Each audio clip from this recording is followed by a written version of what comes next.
আবার এটাকে এত তুচ্ছ করা হচ্ছে জুলাইকে, তারা ভাবতেছে যে এনসিপি জামাতের ভিতরে ঢুকে গেছে, এনসিপি এখানে শেষ।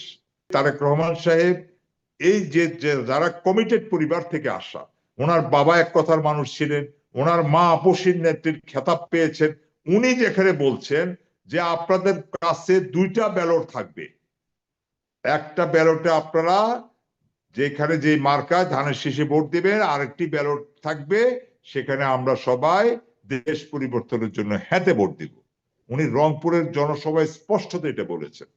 তাহলে আজকে যদি এটা থেকে সরতেও হয়, তাহলে এরকম প্রকাশ্যে সংসদে বলে সরতে হবে সালাউদ্দিন সাহেবের? কেন রে ভাই? যদি সরতে হয় আরো অনেক ওয়ে তো আছে। সেই পুরানো ধারার রাজনীতি কেন? কেন হাসিনার মতো মিথ্যুকের রাজনীতি? কেন প্রতারণার রাজনীতি? অন্যভাবে বলুক যে আমরা এটাকে আরেকটু যাচাই বাছাই করবো, আমরা এটার জন্য 6 মাস সময় নিতে চাই, ঠিক আছে, আমরা শপথের বিষয়টা ভাবছি, আইনগত দিকগুলো আমরা পর্যালোচনা করব।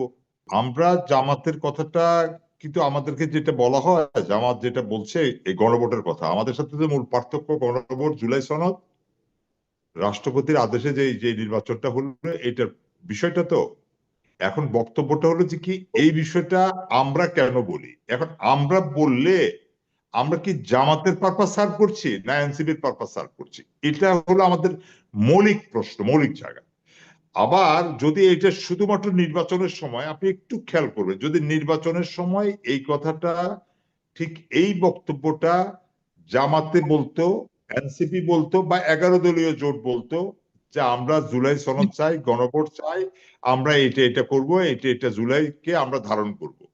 আর বিএনপি যদি বলতো যে না আমরা এটার সাথে ভিন্ন মত পোষণ করি, আমরা আমাদের যে 31 দফা আছে আমরা আমাদের এই জায়গায় স্ট্যান্ড করব, তাহলে যায় আমরা ওই যে আমরাও বিভিন্ন টকশোতে নির্বাচনের আগে যে কথাটা বলেছি বিএনপি টোনের সাথে মিলাই, যে বিএনপি গণভোট, জুলাই সনদ সবকিছুকে যখন বিএনপি অন করছিল, এখন তো আমরা বিএনপি কে বলতেছি না যে জামাতেরটা মানতে, খেয়াল কর, এনসিপিটা মানতে, 11 দল জোটেরটা মানতে।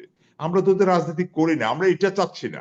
আমরা চাচ্ছি বিএনপি যে কথাটা নিজে ওয়াদা দিয়েছেন, নিজে বলেছেন, আমাদেরকে দিয়ে বলাইয়েছেন, জাতিকে যেটা শুনিয়েছেন, জাতি যেটা করেছে, আমরা বলছি সেটাকে অনুসরণ করার জন্য। এই বলাটা, এই অনুরোধটা, এই অনুনয় বিনয়টা কখনোই জামাতের এজেন্ডা বা জামাতের পারপাস সার্ভ করা নয়। আমাদেরকে ওইভাবে ট্র্যাকিং করা এটা ঠিক নয়।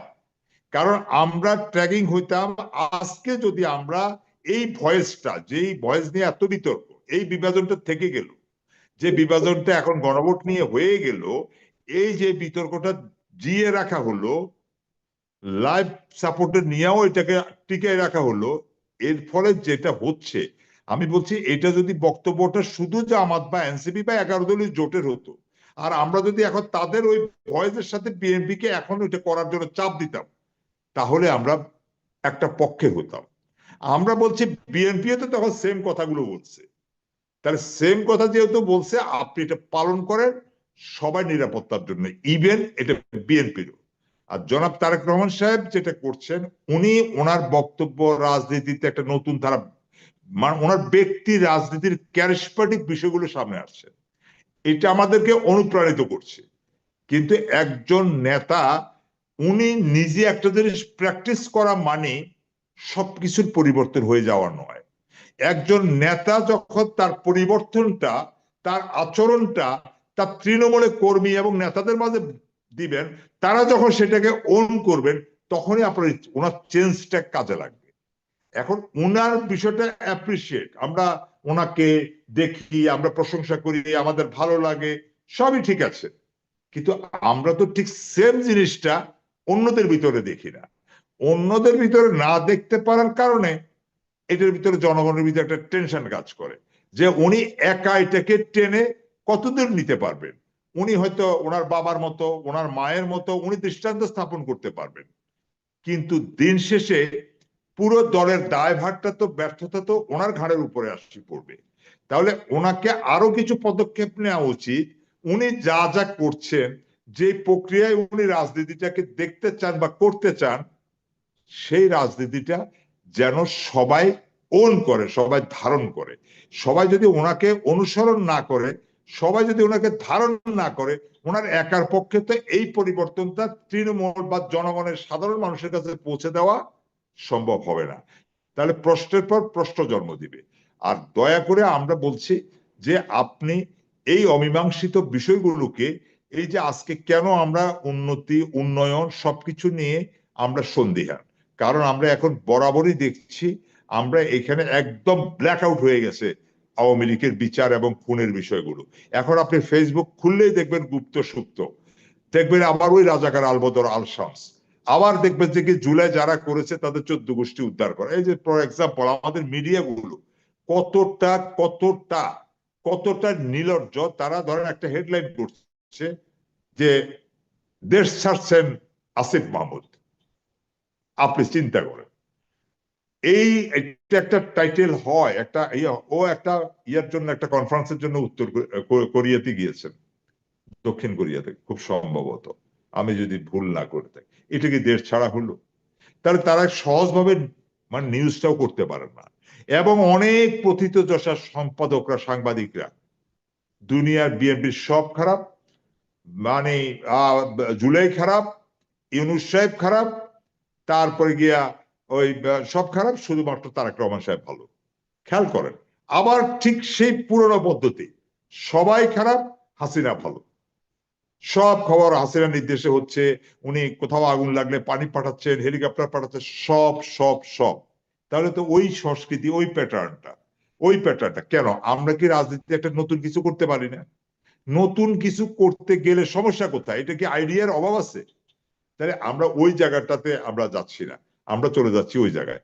আবার এটাকে এত তুচ্ছ করা হচ্ছে জুলাইকে, তারা ভাবতেছে যে এনসিপি জামাতের ভিতরে ঢুকে গেছে, এনসিপি এখানে শেষ। আরে ভাই, এনসিপি শেষ আমিও মানলাম, আইডিওলজিক্যালি যদি এনসিপি জামাতের ভিতরে ঢুকে যায়, নিঃশেষ হয়ে যায়, বিলীন হয়ে যায়, যাক। কিন্তু আপনি ভুলে যাচ্ছেন কেন 2 বছর পরে আবার যেটা ক্লাস 10-এ পড়তেছে সেটা এখন ইন্টারমিডিয়েটে পড়ছে না? সেই ছেলে আবার আরেকজন হাসনাত আব্দুল্লাহ, আরেকজন নাহিদ হয়ে জন্ম হচ্ছে না? আরেকটা জেনারেশনে এই 2 বছর 3 বছর পরে আবার প্রস্তুত হয়ে যাবে না? আপনি কিভাবে নিশ্চয়তা দিচ্ছেন? কারণ সবকিছু চলে এই যে কষ্টের কথাটা, যে তারেক রহমান সাহেব, এই যে যারা কমিটেড পরিবার থেকে আসা, ওনার বাবা এক কথার মানুষ ছিলেন, ওনার মা আপসীর নেত্রীর খেতাব পেয়েছেন, উনি যেখানে বলছেন যে আপনাদের কাছে 2টা ব্যালট থাকবে, একটা ব্যালটে আপনারা যেখানে যে মার্কা ধানের শীষে ভোট দিবেন, আরেকটি ব্যালট থাকবে সেখানে আমরা সবাই দেশ পরিবর্তনের জন্য হ্যাঁতে ভোট দিব।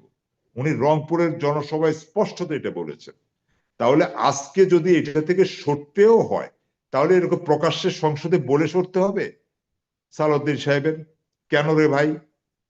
যদি সরতে হয় আরো অনেক ওয়ে তো আছে। সেই পুরানো ধারার রাজনীতি কেন?